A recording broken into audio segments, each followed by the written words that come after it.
Ya pemirsa, seorang ibu korban banjir di Konawe Utara dievakuasi dan juga menerobos banjir menuju rumah sakit usai melahirkan di puskesmas.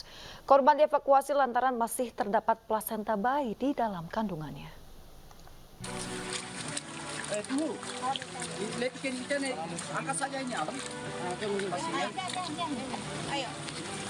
Beginilah kondisi Afni, 23 tahun, seorang ibu yang merupakan korban banjir di Desa Polpolora, Kecamatan Landawe, Konawe Utara. Ia terpaksa dievakuasi oleh tim gabungan BPBD ke atas rakit menuju rumah sakit karena usai melahirkan di puskesmas masih terdapat tali plasenta yang berada di dalam kandungannya. Dengan menggunakan rakit, korban harus menerobos tingginya air banjir yang memutus jalan Trans Sulawesi di Kecamatan Langgikima, Kabupaten Konawe Utara. Ya, syukur alhamdulillah baik. Bagus lagi, langsung cepat ditangani, enggak bila nunggu begitu, enggak langsung. Saya senang, syukur alhamdulillah. Korban tiba dengan kondisi lemas karena mengalami penurunan sel darah merah. Tim medis Rumah Sakit Bayangkara pun langsung melakukan operasi guna mengeluarkan plasenta yang masih berada di dalam kandungan korban. Darah sudah kita lakukan dan kita mempercepat supaya HB ibu ini naik terus, begitu. Kondisinya sekarang sudah mulai stabil atau gimana, Bu? Alhamdulillah sudah stabil, nanti bisa kita lihat bersama kondisi ibu. Kondisi korban kini membaik setelah tim medis melakukan penanganan dan menambah sebanyak 3 kantong darah terhadap korban. Dari Kendari, Sulawesi Tenggara, Mukhtarudin, iNews melaporkan. Pemirsa, proses evakuasi korban terisolir akibat longsor Luwu masih terus dilakukan oleh tim SAR gabungan. Setelah itu pembukaan jalur juga dikebut guna mempermudah evakuasi korban melalui jalur darat. Terus tarik. Ambil, tarik. Pull.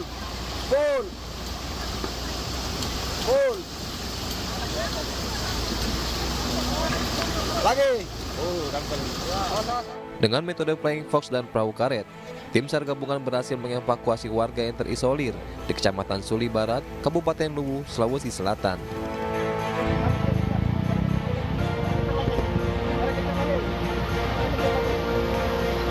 Warga berhasil dievakuasi setelah 6 hari terjebak dan menunggu diselamatkan. Setelah dievakuasi, warga langsung dibawa ke posko pembantu guna mendapat perawatan medis. Selain mengevakuasi warga, tim SAR gabungan juga menyalurkan bantuan logistik.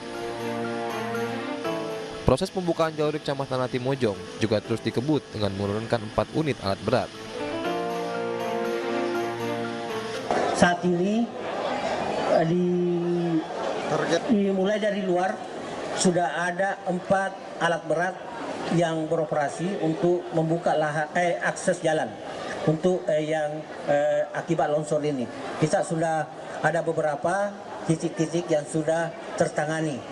Mudah-mudahan kita berdua bersama setelah tertangani ini tidak ada lagi longsor susulan. Kemudian kita menargetkan secepatnya ini 1 minggu ini sudah bisa diakses. Berdasarkan data, sebanyak 16 desa dari 2 kecamatan, yakni Kecamatan Latimojong dan Kecamatan Suli Selatan, terisolir akibat banjir bandang dan longsor Luwu. Dari Kabupaten Luwu, Sulawesi Selatan, Nasruddin Rubak, iNews melaporkan. Kita ke informasi selanjutnya, pemirsa. Ratusan karyawan PT PRLI dan juga PT MPP kembali menggeruduk kantor Mahkamah Agung. Surat permintaan penggantian hakim telah disampaikan ke MA. Pihak MA bagian penerimaan surat atau pengaduan sendiri baru akan membuat memorandum terkait hal itu untuk melanjutkannya disampaikan. Maksud kami untuk selanjutnya disampaikan secara langsung ke Ketua Mahkamah Agung. Masa juga meminta MA melalui Badan Pengawas dan KY mengusut 3 hakim yang telah memutus PK tersebut. Putusan dinilai sangat janggal dan aneh karena jelas ada bukti putusan bertentangan dengan 2 putusan lainnya. Kita memfollow up kembali apa yang kita audiensikan kemarin hari Senin terkait permintaan kita untuk mengganti hakim yang mengadili atas nama Rahmi. Kita minta diganti karena Rahmi sudah memegang kasus yang sama di tingkat. Pemirsa, mantan guru besar Institut Pertanian Bogor dan rombongan mendatangi kantor Kementerian Agraria dan Tata Ruang Badan Pertanahan Nasional guna mencari keadilan. Pihak keamanan kementerian sempat bersitegang dengan kuasa hukum. Aksi ini terkait aksi dugaan mafia tanah yang mengambil lahan seluas 1,7 hektar. Kuasa hukum berharap pihaknya bisa beraudiensi dengan Menteri ATR, Kepala BPN, sebab kasus ini berkaitan dengan instansi tersebut sehingga hanya AHY dinilai mampu membereskan permasalahan. Kasus ini pertama kali dilaporkan ke polisi 7 tahun lalu. Kalau bisa kami berharap bukan hanya sanksi tegas yang diberikan, tapi sanksi yang kejam. Karena untuk oknum seperti ini tidak pantas lagi dimanusiakan. Beri sanksi kejam, nonaktifkan, miskinkan. Dan kami berharap kepada Kapolri dan Ditpidum untuk segera melakukan penahanan terhadap Mikael Waas dan buka Warka 2567 agar perkara Profi ini menjadi terang benderang. Terima kasih.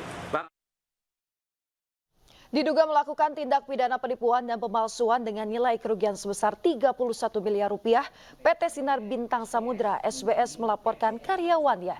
Terduga pelaku merubah legalitas kapal transportasi angkutan laut batubara. Pemirsa, PT Sinar Bintang Samudra SBS melalui kuasa hukumnya melaporkan mantan karyawannya atas nama Arfandi Susilo alias Ko Apek ke polisi karena diduga melakukan tindak pidana pemalsuan dokumen dan juga penggelapan yang merugikan perusahaan senilai 31 miliar rupiah. Surat laporan kepolisian Polda Jambi itu diperlihatkan oleh kuasa hukum PT SBS Ahmad Junaidi di Banjarmasin. Terlapor pada sekitar Januari 2022 telah diangkat PT SBS menjadi kepala cabang untuk mengelola kapal yang beroperasi di Jambi. Namun kapal berlegalitas Sinar Bintang Samudra justru diubah oleh terlapor dengan tulisan Felicia Bintang Samudra atau FBS.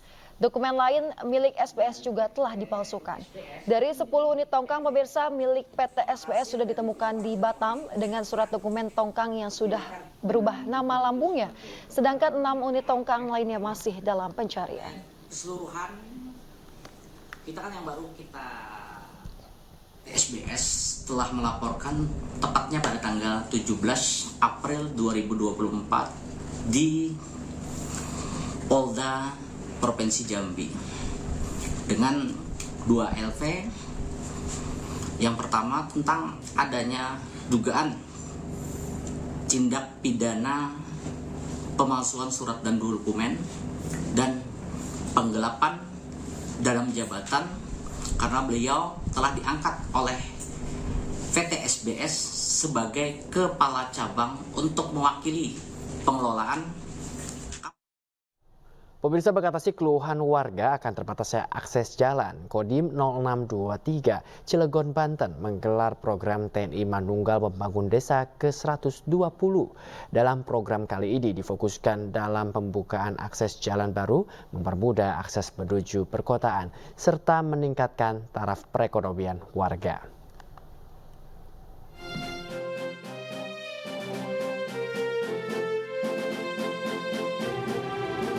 Program TNI Manunggal Membangun Desa (TMMD) dilaksanakan di Sumur Wulu, Kelurahan Gerem, Kecamatan Grogol, Kota Cilegon, Banten. Pihak Kodim 0623 Cilegon langsung terjun ke lapangan, membuka jalan sepanjang 1,3 km dengan lebar 6 meter. Kegiatan digelar guna mengatasi keluhan warga akan terbatasnya akses jalan menuju perkotaan, khususnya saat warga desa hendak ke puskesmas dan rumah sakit. Selain dapat meningkatkan taraf perekonomian, program TMMD ke-120 ini juga fokus pada 4 hal utama, di antaranya pembangunan infrastruktur dan peningkatan kualitas lingkungan. Jalannya seperti apa di sini, Bu? Jalan kecil. Paling Tapi memang dilalui masyarakat. dilalui ya. Ini dari mana mau ke mana biasanya, Bu? Dari Sumur Wulu ke Cikuasa, ke sawah. Tapi kalau dengan gini dilebarin gimana, Bu? Dilebarin lah enak lah. Makin lancar, Bu, ya? Iya. Tapi jalan dulu udah seperti ini, Bu, apa? Nggak ada jalan kecil. Enggak ada ya. Ibu, ini Jalan setapak. Ibu, ini udah dibuka gini, gimana perasaan masyarakat, Bu? Senang lah, senang. senang. Senang ya? Senang Pak, supaya kampungnya dikenal sama masyarakat. Rame. Harapan kita nantinya jalan ini bisa menghubungkan antara Jalan Raya Merak Cilegon dengan lingkar Grem Atas, sehingga kalau apabila itu jalan nantinya akan tembus itu insya Allah ya, jadi transportasi kegiatan masyarakat yang ada di sekitaran kampung-kampung ini, masyarakat kita ini bisa terfasilitasi sehingga untuk ke suatu tempat masyarakat itu tidak harus memutar. Aryo menambahkan program TMMD ke-120 juga menyasar aspek non-fisik, seperti beragam penyuluhan seperti pertanian, kesehatan, penanggulangan stunting, bahaya narkoba, hingga wawasan kebangsaan dan Kamtibnas. Dari Cilegon, Banten, Iskandar Nasution, iNews melaporkan.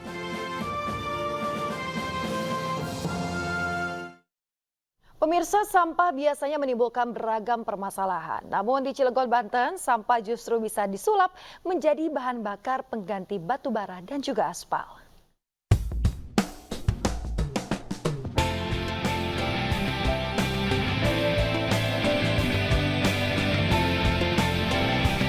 Pemerintah Kota Cilegon, Banten berhasil mengolah sampah menjadi bahan bakar jumputan padat di tempat pembuangan sampah akhir Bagendung. Setiap harinya, pabrik ini mampu menyerap 30 ton sampah pasar dan warga untuk dijadikan bahan bakar pengganti batu bara di PLTU Suralaya. Sementara itu, sampah plastik diolah menjadi aspal yang kini telah dilakukan pengembangannya. Kegiatan pengolahan sampah ini turut disaksikan 24 wali kota dan bupati dari 166 kabupaten kota dalam acara City Sanitation Summit 2024.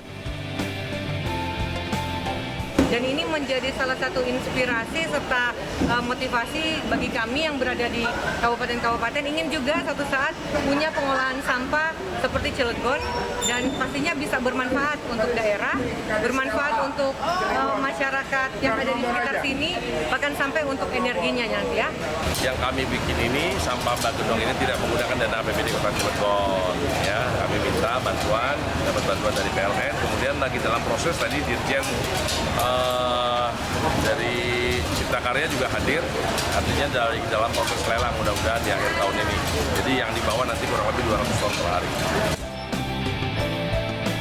Diharapkan pabrik pengolahan sampah ini bisa dibangun di seluruh Indonesia sehingga mampu mengurangi efek pemanasan global.